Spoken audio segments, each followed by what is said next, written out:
राम राम। आज हम श्रीमद् भगवद गीता की अध्याय 2 सांख्य योग का श्लोक 69 संस्कृत उच्चारण और हिंदी अर्थ सहित समझेंगे। पहला चरण या न पे छोटी की मात्रा निशा स पूरा स में अमिक्स करेंगे। व के ऊपर जो आधार है उसको स के साथ सर व में अमिक्स करेंगे सर्व। भू की मात्रा बड़ी लंबा खींचना है भूताना। शब्द पुराने के बाद ना पे अनुस्वार आधा म भूतानाम। पहला चरण रिपीट या निशा सर्वभूतानाम। दूसरा चरण त पूरे के साथ आधा सत्तस या शब्द पुराने के बाद या पे अनुस्वार आधा म तस्याम। आगे वाले शब्द को ध्यान से समझेंगे। जा ग पूरा ग में अमिक्स करना है जाग। ती के पास में आधा रह है उसको ग के साथ करना है जागरती जागरती। स के ऊपर बिंदी नाक से न पड़ा जाएगा सई। य में अमिक्स करेंगे संयमी। मी की मात्रा बड़ी लंबा खींचना है। दूसरा चरण ध्यान से फिर से करेंगे तस्याम जागर्ति संयमी। पहला और दूसरा चरण साथ में या निशा सर्वभूतानाम तस्याम जागर्ति संयमी। तीसरा चरण य पूरा य के साथ आधा स यस या शब्द पुराने के बाद या पे अनुस्वार आधा म यस्याम। जैसे दूसरे चरण में तस्याम था तीसरे चरण में यस्याम है। आगे का शब्द ध्यान से समझना। दूसरे चरण में जागर्ति शब्द था, यहाँ पर क्या है देखना जाग्र। ग्र का मतलब हुआ ग आधा और र पूरा, जबकि दूसरे चरण में जो शब्द था उसमें ग पूरा और र आधा था, और तीसरे चरण में जो शब्द है उसमें ग आधा है और र पूरा है। तो क्या बनेगा जागृति। शब्द दोनों अलग अलग हैं। इस श्लोक में जनरली लोग यही गलती करते हैं। दूसरे चरण में जो शब्द है वो जागृति है और तीसरे चरण में जो शब्द है वो जागृति है। भू की मात्रा बड़ी लंबा खींचेंगे भूतानी। तीसरा चरण ध्यान से फिर से करेंगे यस्याम जागृति भूतानी। चौथा चरण सा निशा, जो पहले चरण में आए वही शब्द निशा। प के साथ आधा श पश। य में अमिक्स करेंगे पश यतो मुने।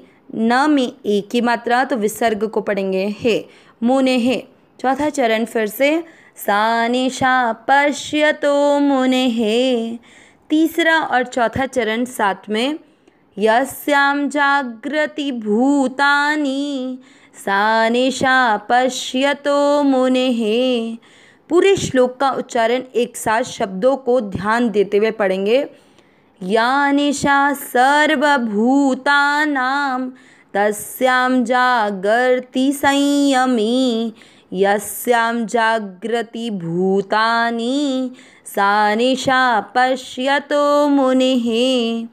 मैंने पहले भी बोला कि दूसरे चरण में जो शब्द है वो जागृति है और तीसरे चरण में जो शब्द है वो जागृति है। ऐसा ध्यान रखते हुए वापस पूरे श्लोक का उच्चारण एक साथ। या निशा सर्वभूतानां तस्यां जागर्ति संयमी। यस्यां जागृति भूतानि सा निशा पश्यतो मुनेः। श्लोक का अर्थ समझेंगे।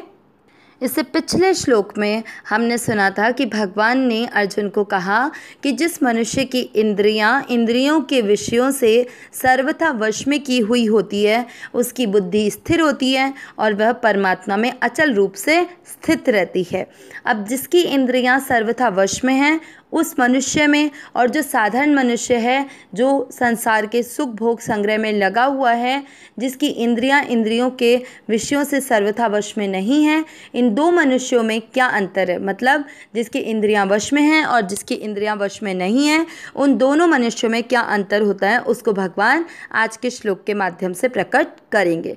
पहले शब्दों के अनुसार अर्थ निकालते हैं। या जो निशा रात। रात यहाँ पर परमात्मा से विमुक्ता के अर्थ में लिया गया है। सर्वभूतानाम, सर्व यानी सभी, भूतानाम यानी प्राणी, यानी संपूर्ण प्राणियों की, तस्याम उसमें, जागर्ति, जागर्ति का अर्थ जागता है। संयमी, संयमी मनुष्य, संयमी मनुष्य वह होता है जिसकी इंद्रियां इंद्रियों के विषयों से सर्वथा वश में की हुई होती है, जो इस संसार के सुख भोग में नहीं लगा होता है। यस्याम, जिसमें जागृति, जागृति का अर्थ जागते हैं, अर्थात जो भोग संग्रह में लगे रहते हैं। भूतानी, संपूर्ण प्राणी। सा, वह। निशा, रात है। पश्यतो, दृष्टि में। मुने है, मुनि की। कौन मुनि? जो तत्व को जानने वाले हैं। पूरा अर्थ क्या निकला शब्दों के अनुसार? संपूर्ण प्राणियों की जो रात अर्थात परमात्मा से विमुखता है, उसमें संयमी मनुष्य जागता है, और जिसमें सब प्राणी जागते हैं। जागने का अर्थ हुआ कि जब सब मनुष्य भोग और संग्रह में लगे रहते हैं तो वह तत्व को जानने वाले मुनि की दृष्टि में रात है। ये गीता जी के श्लोकों में बहुत बहुत इम्पॉर्टेंट श्लोक हैं, और इसका अर्थ शब्दों के अनुसार जो निकला है उसको थोड़ा और क्लियर करके समझेंगे। यहाँ पर रात और दिन का मतलब निकालिएगा, पहले समझते हैं। देखो, सबसे पहले भगवान ने पहले और दूसरे चरण में अर्जुन को समझाते हुए कहा कि संपूर्ण प्राणियों की जो रात है, इसमें संपूर्ण प्राणी किनको बोला गया है? जो इस धरती पर केवल इस संसार के सुख भोग भोगने में लगे हैं, खाने पीने में लगे हैं, सुख भोग आराम में लगे हैं, संग्रह में लगे हैं, धन कमाने में लगे हैं, आदर पाने में लगे हैं, मान सम्मान पाने में लगे हैं, उनकी गणना भगवान ने सर्वभूतानाम शब्द में की है।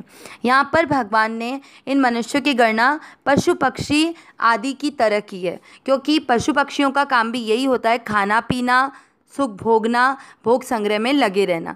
लेकिन पशु पक्षी तो नहीं जानते हैं कि उन्हें ये शरीर परमात्मा की प्राप्ति के लिए मिला है, लेकिन हम सब मनुष्यों में ये विवेक होता है कि हमें परमात्मा की प्राप्ति के लिए शरीर मिला है, उसके बावजूद भी हम केवल इस संसार के सुख भोग की तरफ आकर्षित होने के कारण, अपनी इंद्रियों को कंट्रोल में न रख पाने के कारण उसी को सत्य मानकर इस संसार के सुख भोग में फंसे हुए रहते हैं। इसलिए भगवान ने हम सभी प्राणियों को पशु पक्षी के समान कहा है, क्योंकि सर्वभूताना मतलब संपूर्ण प्राणी, जिसमें मनुष्यों की भी पशु पक्षियों के साथ में ही गणना कर दी।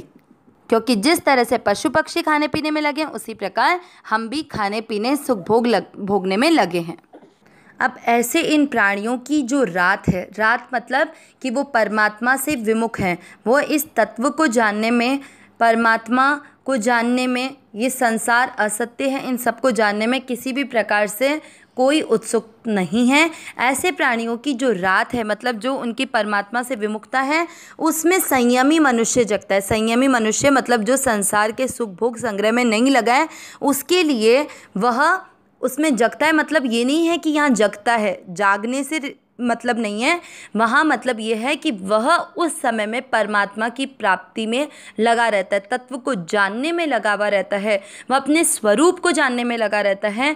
वह ये जानता है कि मेरे को ये मनुष्य शरीर परमात्मा की प्राप्ति के लिए मिला है, इसलिए वह सुख भोग में न फंसकर यहाँ पर प्राप्त हुए सभी पदार्थों को संसार की सेवा में लगाकर अपने कर्तव्य कर्म से पूरी तरह से फ्री होना चाहता है।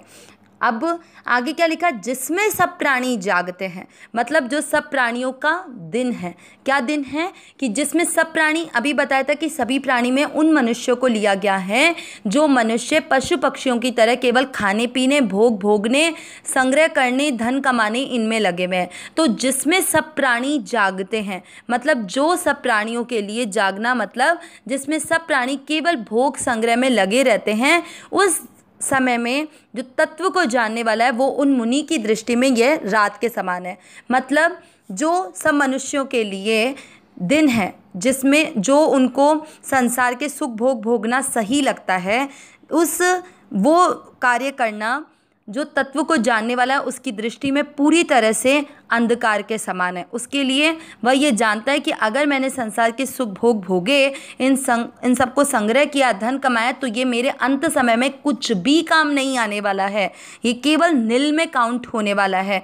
तो इसीलिए वो तत्व को जानने वाले मुनि की दृष्टि में ये केवल और केवल एक रात के समान है, अंधकार के समान है। जिस तरह से रात में कुछ नहीं दिखाई देता, उसी तरह मनुष्य के लिए, जो संयमी मनुष्य है, उसके लिए भोग संग्रह किसी भी प्रकार से कोई महत्व नहीं रखते हैं। उसके लिए तो केवल और केवल परमात्मा की तरफ जाना ही उसका मुख्य कार्य है। इसके लिए वह संसार की सेवा निष्काम भाव से करता है और अपने तत्व को जाने, अपने स्वरूप में स्थित रहकर उस अखंड सुख के आनंद का आनंद लेता रहता है, उसको महसूस करता रहता है। तो ये अर्थ पूरी तरह से समझ में आया होगा कि जो संपूर्ण प्राणियों की जो रात है, मतलब जो परमात्मा से विमुखता है, जो वो परमात्मा से विमुख हैं, वो सारे उसमें संयमी मनुष्य जागता है। मतलब वह संयमी मनुष्य अपनी इंद्रियों को वश में रखकर परमात्मा की तरफ चलता है। चाहे सभी प्राणी भोग संग्रह में फंसे रहें, लेकिन उस समय में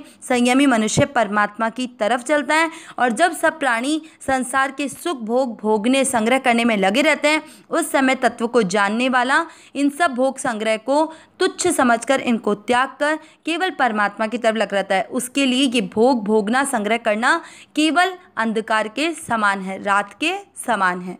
अविनाशी सहज सुख राशि हे नाथ, हे मेरे नाथ, मैं आपकी शरण में हूँ, आप कृपा करें, मैं आपको भूलूं नहीं। नारायण नारायण नारायण नारायण।